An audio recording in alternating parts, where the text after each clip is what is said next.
My name is Jeff Francis. I'm one of the co-founders of ENO8 and kind of have an exciting conversation teed up today with one of our customers, founder John Brochu of a company called PracticePlan.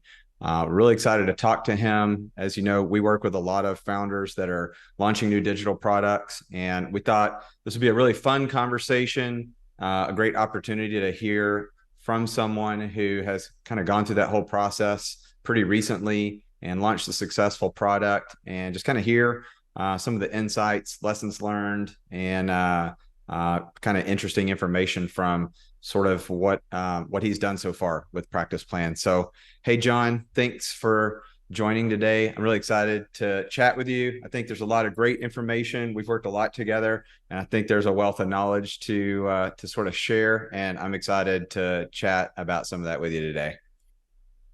Well, thanks, Jeff. I appreciate it. Happy to be here. So let's start with, what is PracticePlan? PracticePlan is a sports venue marketplace, much like a VRBO or an Airbnb or any kind of marketplace that brings facilities together with people who want to short-term rent those facilities. And so any kind of sports venue, outdoor, indoor, courts, fields, and larger venues as well, you can rent on the PracticePlan platform. Got it. So primarily focused on sports, but might get into some other stuff in addition to sports as well too, huh? Yeah, I mean, some of our customers are already using our platform for meeting rooms, and for private lessons and other things like that.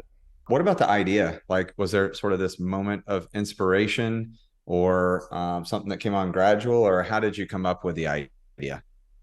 Yeah, so sports has been a big part of my life for a long time and kind of shaped who I am in a lot of ways. And so I'm very passionate about sports. I'm also somewhat of a serial entrepreneur. And so one day I was coaching some kids and had some dads come ask if they could use the facility we were in. And I wasn't able to allow that at the time, but I asked him, I said, well, what about this place or that place or this other place that are close by? Why don't you go there? And his response was, well, yeah, okay, that sounds good, but how do you know where all those places are?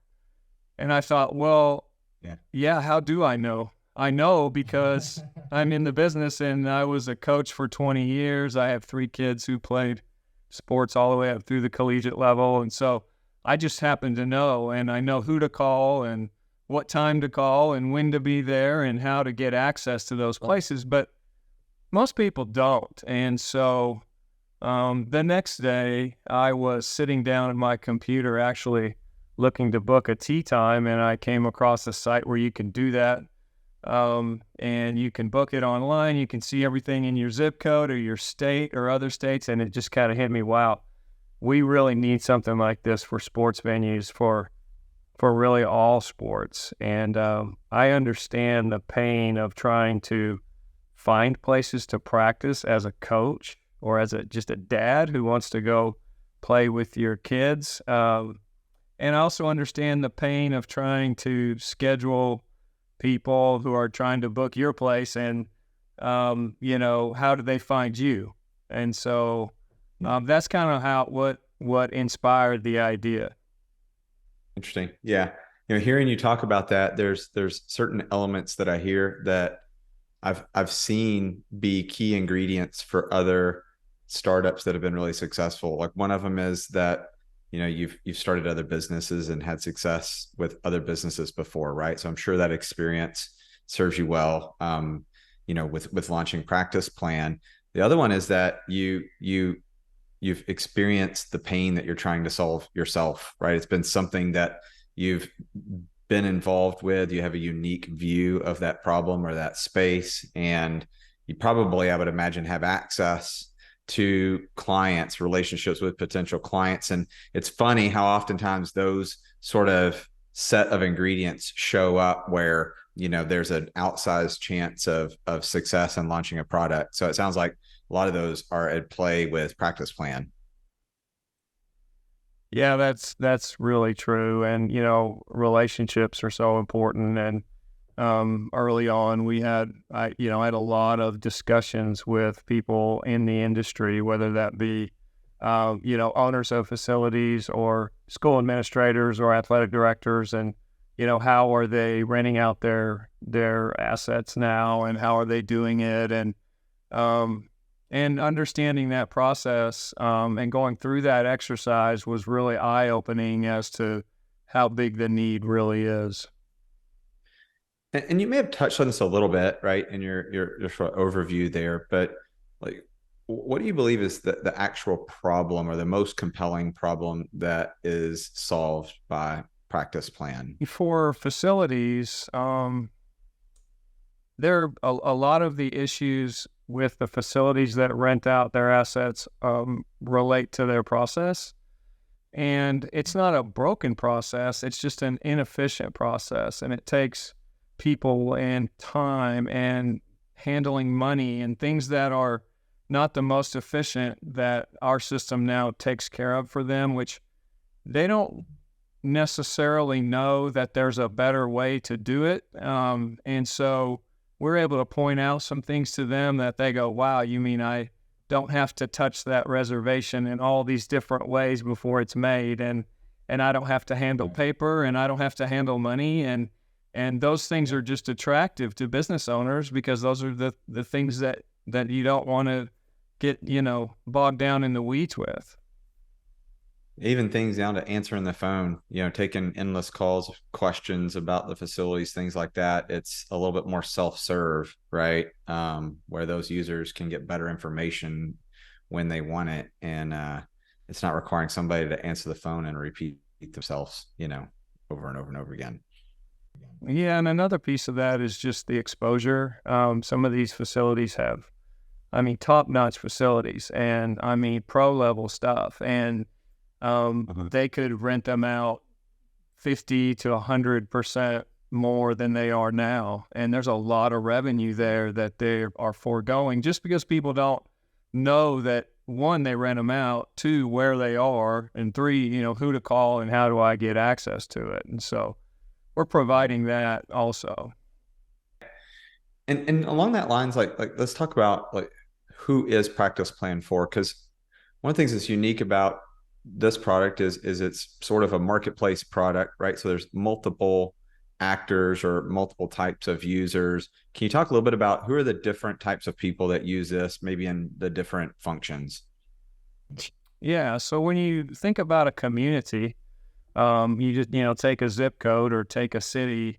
That community has different facets to it that enrich the community.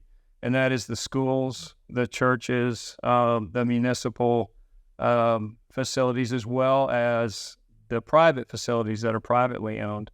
So those are the four areas that we are targeting. Each one of those is a little bit unique, but they all have a similar offering. So if I'm a coach or a participant and I want to go find a basketball court, I might find a city-owned basketball court, a private facility that has one inside, a church that has one inside, or a school district that has 5 of them for rent, that I can go see, and they'll see all those on our site. And so now the participant has choice of which place they use, and they can also shop, which is helpful too. Yeah. And it helps the facilities to also see that, hey, I can be competitive out there in certain ways. And so the facilities, there'll be maybe several people that use it from the facility side. And then I think you mentioned coaches are one of the primary users on sort of the renter side of who's renting the facilities, right? So is that correct? Coaches are kind of the primary target from the renter side, but I suppose individuals could rent things as well in some cases, right? Yeah, I would say, professionals who are giving instruction and running camps and doing things like that, we're getting a lot of that. Even semi-pro teams, semi-pro soccer or basketball or things like, teams like that. A lot of club sports, of course, club volleyball, club basketball, club baseball. That's so big right now and growing. And so as those teams and as populations grow, the facilities kind of lag. And so they're trying to find places and competing with each other to try to find places to get that prime slot that they want to book. And so they're able to see that and do that on our site. Yeah, makes sense. Um, looking at sort of just the overall journey that you've taken so far, we talked a little bit about when you had the idea and kind of what spawned the idea and where that started.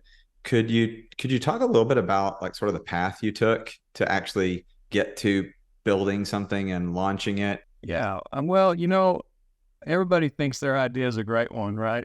And so, um, I'm, yeah, I'm smart enough to know what I don't know. And so early on, this was probably 2 years ago, maybe over 2 years ago, when this kind of idea came to me, which is not an original idea. I mean, there's a lot of marketplaces out there. It's just an application of what somebody's already done in a different industry. In fact, we have one or two competitors out there that we've learned of just recently that are doing a similar thing, maybe in a little different way. And so don't want to take credit for having an innovation that's, on a bigger scale than it really is. But so thinking about the ideas, it's one of those that as an entrepreneur, you kind of are always getting ideas, and you just like, oh, what about this? What about that? And you kind of process those and either dismiss them or, usually they go away. This one just wouldn't go away. And so I spent a lot of time praying about it, thinking about it, talking to a lot of successful people about it, and just trying to get their input on, hey, am I onto something or not? And so, but all the feedback I got was very positive and just like, yeah, you know what, this sounds like it might have legs to it. You should probably pursue it. And so then in talking to a lot of those professionals is how I met you, because they're like, hey, if you're going to do this, I know some people, try this, try that. And then we got introduced, and that's kind of where kind of the progress of getting to the point of kind of where do we start. And we didn't really raise money until after we spent some time with you guys developing the prototype. We originally got in touch. Someone that I think knew me and kind of put us in touch, and kind of the conversation started that way. And what you guys did first with us was our innovation lab, which was sort of the process of sort of exploring the concept a little bit more, getting more answers on some of the big things that we needed to be clear on, and a lot of the design work. I think you guys did beautifully with taking what you got from the innovation lab and sort of getting validation and talking to real customers, and then sort of confirming that you wanted to move forward with the build.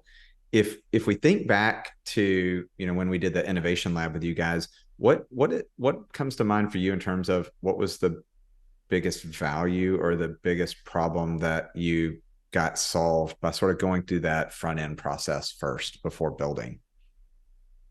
Yeah. So one, it was a bit of a lower risk financially to go through the innovation lab and develop this prototype with you all, so that we could validate the idea. So, going through that and then building a prototype that was, limited in scale, but enough to that we could put it in front of somebody and they could touch and feel and see kind of what is this going to look like.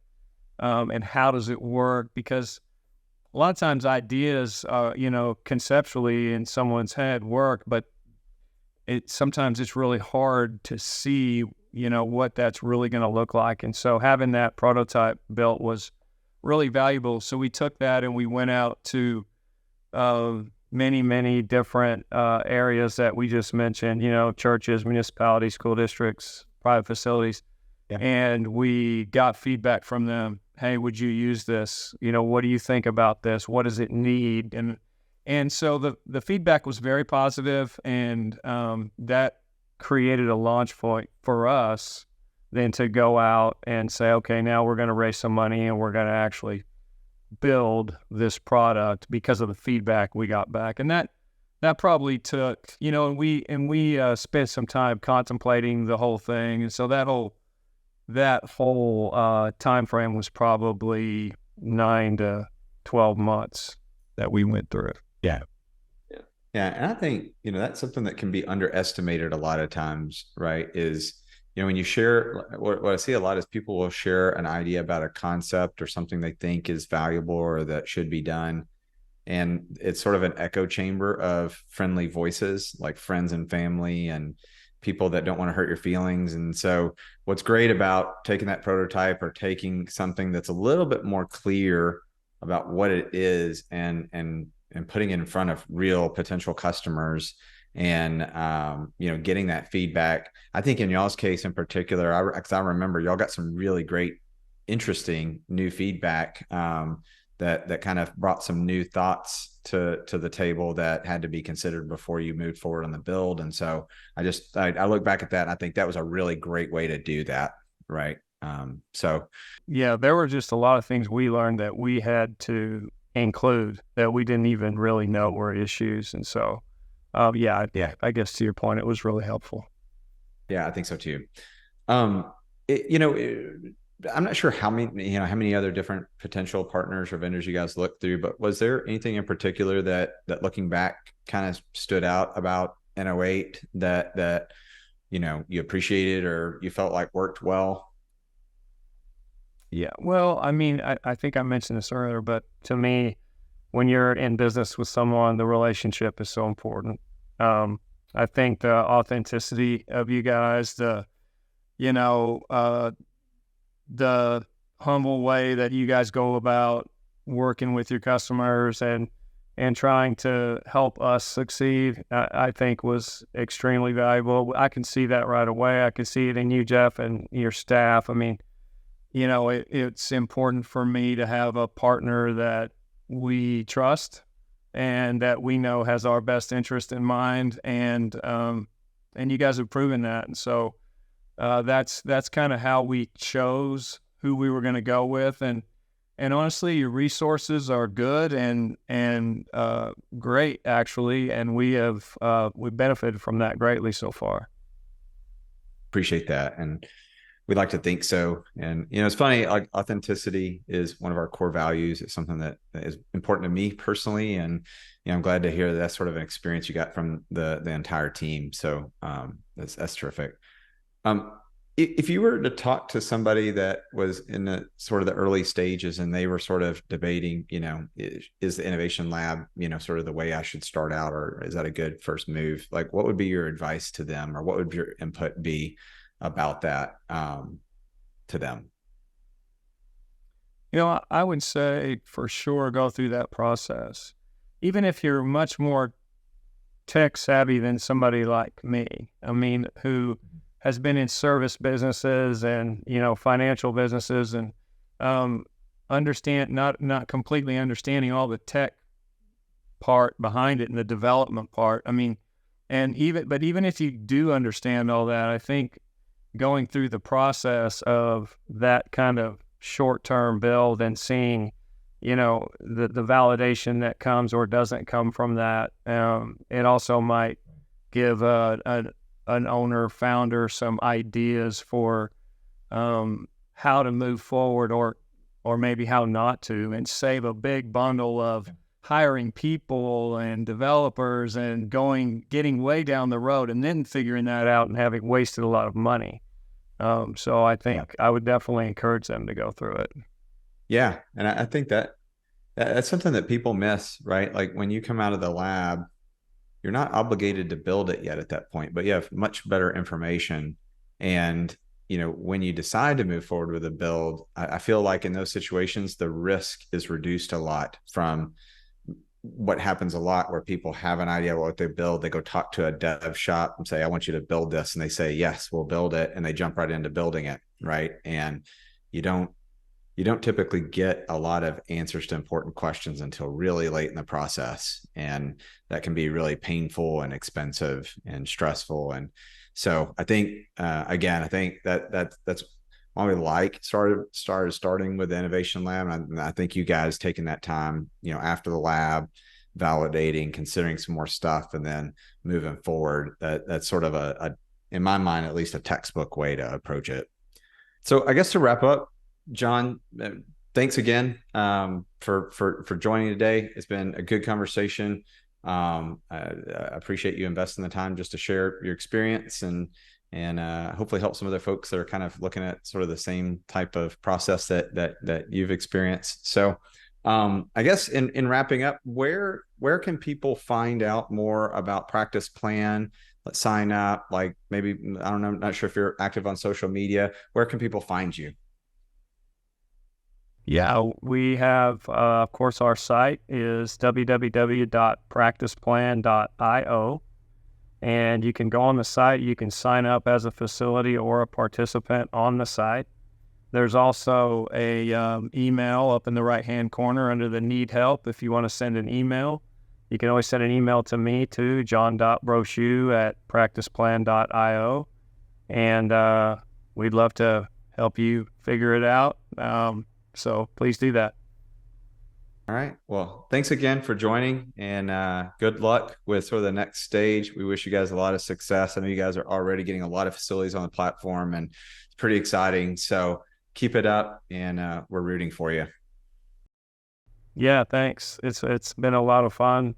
We've enjoyed our relationship with you and excited about our growth. So thank you.